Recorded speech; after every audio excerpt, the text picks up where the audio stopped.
Iran సరిహద్దుల్లో యుద్ధం తారాస్థాయికి చేరితే అటు వాషింగ్టన్ డీసీలో పొలిటికల్ వార్ పీక్స్కు వెళ్లింది.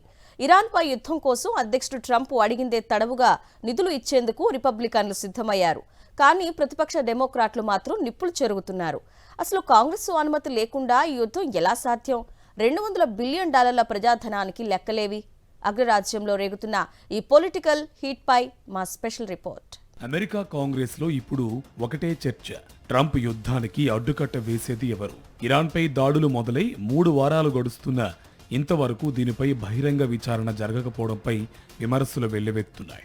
రిపబ్లికన్ నేతలు మాత్రం ట్రంప్ నిర్ణయాలకు పూర్తిగా వత్తాసు పలుకుతున్నారు.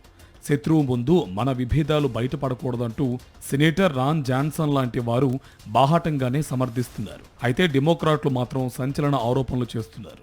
అసలు ఇరాన్ నుంచి తక్షణ ముప్పు ఏముందని యుద్ధానికి దిగారో చెప్పాలని డిమాండ్ చేస్తున్నారు.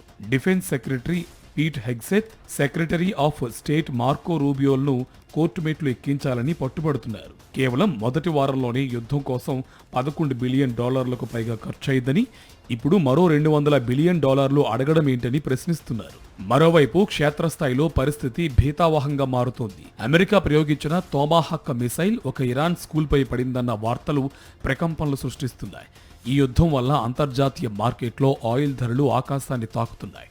సాధారణ అమెరికన్లు సైతం ఈ యుద్ధాన్ని వ్యతిరేకిస్తున్నట్టు పోల్స్ చెబుతున్నాయి. రాజ్యాంగాన్ని తుంగలో తొక్కి ప్రజా పర్యవేక్షణ లేకుండా యుద్ధం చేయడం అన్యాయమని సెనేటర్ కోరీ బుకర్ మండిపడుతున్నారు. అయినప్పటికీ రిపబ్లికన్ మెజారిటీ ఉన్న సభలో ట్రంప్ అడిగిన యుద్ధ నిధులకు అడ్డుకట్ట పడటం కష్టంగానే కనిపిస్తోంది. ఇది కేవలం యుద్ధం మాత్రమే కాదు, అమెరికా ప్రజాస్వామ్య వ్యవస్థలోని విభజనను ఎత్తుచూపుతోంది.